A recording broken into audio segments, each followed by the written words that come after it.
Hello बच्चों, let's see this question. The dipole moment of H2O2 is 2.1 dy.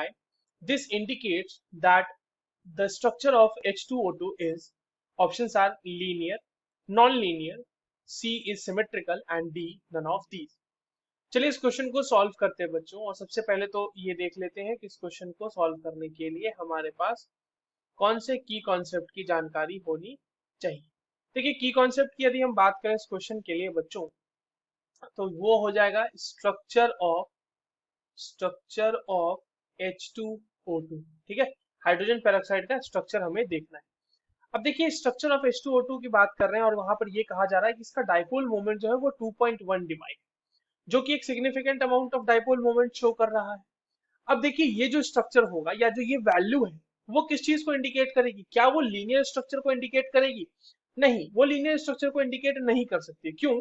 क्योंकि हमारे पास जो मॉलिक्यूल है वो H2O2 का है और अगर लीनियर होगा, वो इस तरह से मान लीजिए जुड़ा हुआ होगा, तो बच्चों इसमें जो डाइपोल मोमेंट एक दूसरे साइड से क्रिएट होगा वो दोनों एक दूसरे को कैंसिल आउट कर दीजिएगा और उसमें जो नेट डाइपोल मोमेंट आपको ऑब्जर्व होगा वो जीरो होगा।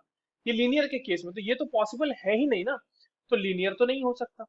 नॉन लीनियर होगा क्या, उस पे देखते हैं। उससे पहले सिमेट्रिकल की बात करते हैं। देखिए सिमेट्रिकल जब कहा जा रहा है तो सिमेट्रिकल का मतलब ये भी हो सकता है कि वो स्ट्रक्चर लीनियर भी है और नॉन लीनियर भी है। तो 2.1 डिवाइड जो हमारे पास दिया हुआ है ये मतलब बहुत ही स्पेसिफिक होके ये थोड़े ना बोल पाएगा कि सिमेट्रिकल स्ट्रक्चर है, क्योंकि सिमेट्रिकल में तो दोनों की पॉसिबिलिटी है, लीनियर और नॉन लीनियर। हमारा ये जो स्ट्रक्चर है ये भी सिमेट्रिकल है जो हमने बनाया। और अगर हम इसका वाटर का जैसे स्ट्रक्चर ले लें, नॉन लीनियर स्ट्रक्चर होता है इसका, ये भी सिमेट्रिकल स्ट्रक्चर है। आप देखिए बिल्कुल अगर हम एक लाइन खींच दें ऑक्सीजन से लेते हुए तो इधर वाला जो होगा पार्ट वो इधर वाले पार्ट को रिजेंबल कर रहा होगा। तो सिमेट्रिकल होना इस बात का सबूत नहीं है। अब आते हैं हम अपने स्ट्रक्चर ऑफ H2O2 की।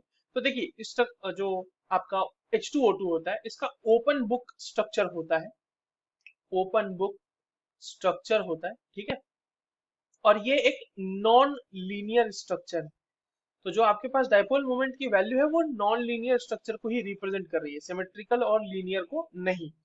स्ट्रक्चर कैसा होता है बच्चों देखने में? ये देखिए मैं आपके सामने यहाँ ड्रॉ कर देता हूँ। ये आपके पास हाइड्रोजन लगा हुआ रहेगा, इधर इस तरह से हाइड्रोजन लगा रहेगा और ये एक प्लेन होगा इस तरह से, और एक दूसरा प्लेन आपके लिए यहाँ पे इस तरीके से होगा। ठीक है, और ये जो एंगल आप यहाँ पर देख पा रहे हैं, ये वाला एंगल जो है ये एंगल होता है 111 यानी 111.5 डिग्री।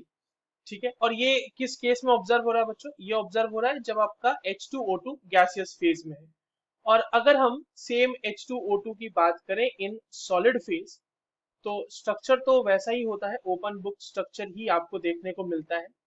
बस जो दो प्लेन्स के बीच की एंगल है उसकी वैल्यू चेंज हो जाती है यहाँ पे। ठीक है, जिसे हम डाइहेड्रल एंगल भी कहते हैं, और ये वैल्यू हो जाती है 90.2 degree and this is observe for solid phase. तो हम देख पा रहे हैं कि यहाँ पे हमें एक नॉन लीनियर स्ट्रक्चर मिल रहा है।